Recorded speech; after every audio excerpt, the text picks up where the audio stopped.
There you go, boss. All right, I'll just go ahead and start with an opening statement. Okay.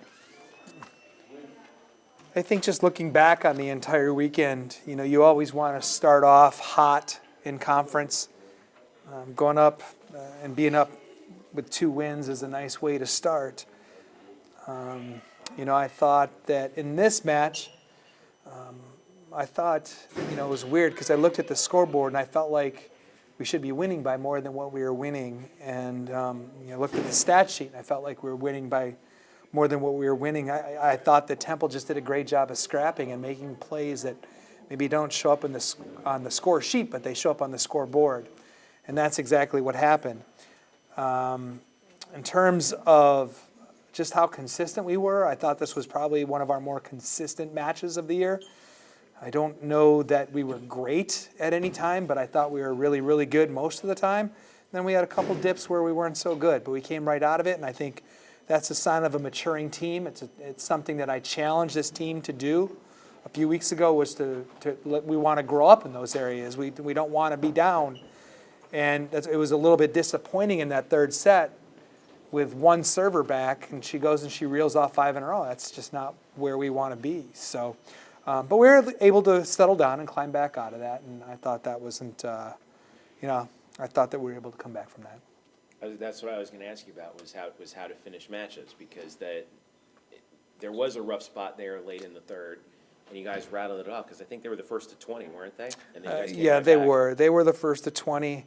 And really, it came down to our serving game. I thought we were able to take them out of their rhythm, out of their system, made them a little bit more predictable, which allowed us. We didn't get as many blocks as what we normally do, but that's because they're more of a chip and roll, and they don't let you block them. They don't want to make that mistake.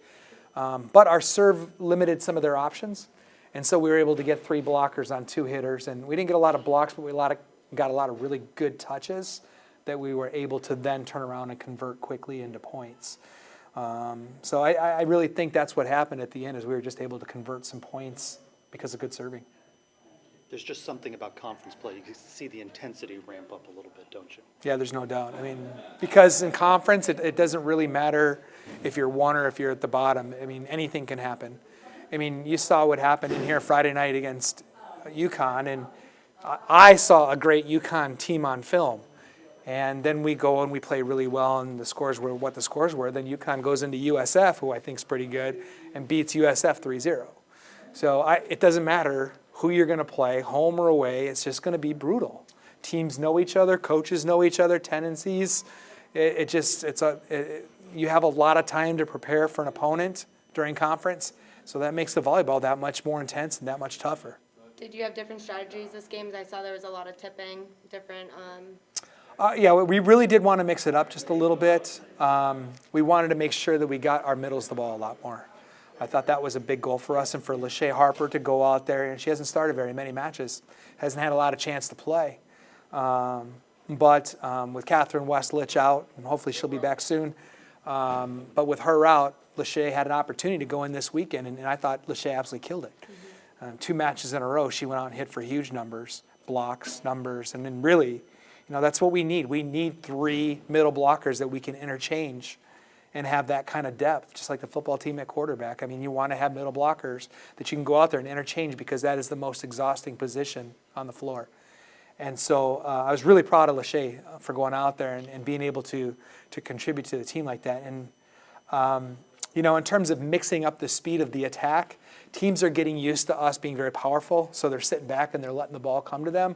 So we have to get them off their feet. We've got to get them leaning forward a little bit. We've got to get them guessing a little bit more. So, yeah, the plan was to try to mix up the shots a little bit and try to keep teams off balance, because I thought they're getting a little bit comfortable on defense. How about Drezzy in that 6-2 as well, coming in there as your other Yeah, center? she's done a nice job. She's been doing a good job all year, and we've been tracking the numbers, and the hitters are actually hitting really well off of her in practice, and that's something that we keep an eye on. Defensively, I think she does a great job defensively, and I thought that she had a good weekend. Again, you talk about depth. So I've got 3 starting setters. I could go to Amber Olsen at any minute and feel perfectly comfortable with it. I thought Drezzy just gave us a little bit of a distribution, a little bit of a different look at this time. But, next week it could be Drezzy and Amber. Who knows? It's whatever we need at whatever given time. It's just nice to have that kind of depth for the first time. So what's your focus point in practice now? I think what we have to do first is we have to go back, we have to grade the film. I'll spend tonight looking at this match. I've already watched the match against UConn. Go back and see where we were good and where we weren't, and we'll just work on the things that we weren't very good at. It's not really that big of a secret. Volleyball's pretty straight up. That the film doesn't lie. It's going to tell you what you were good at and what you kind of stunk at. We're going to go back, and on Tuesday we're going to work on the things that we stunk at. It's a short week next week, and not only is it a short week, we jump into the Lions' Den against a top 25 team. And they are a team. I think a lot of people say, well, Jordan Thompson, first team All-American, Olympic, player, which he's going to be. But they're way better than just Jordan Thompson. They're well coached. They've got a great team around. Now they're going to depend on her a lot. And so we'll have to prepare for the fact that she's going to see 60 or 70 sets. That's what happened last year. But with that being said, we can't get too locked in on one player because they have 5 other good players around her on the floor. But that Cincinnati team is going to be the best team in conference, I think, since there's been an American conference. Jordan is easily the best player that this conference has ever seen.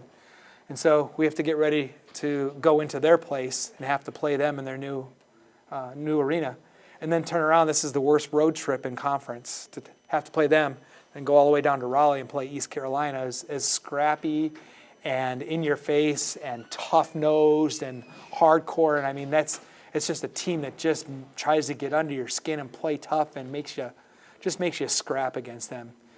You never come out of East Carolina with a win feeling clean. You always feel just like you were rolling around in the mud. So next week is the most challenging road trip of the year for us in conference. And starts with playing a top 25 team in Cincinnati, and it's going to finish with playing against a scrappy East Carolina team. It's really tough. So it's going to be a good challenge for us.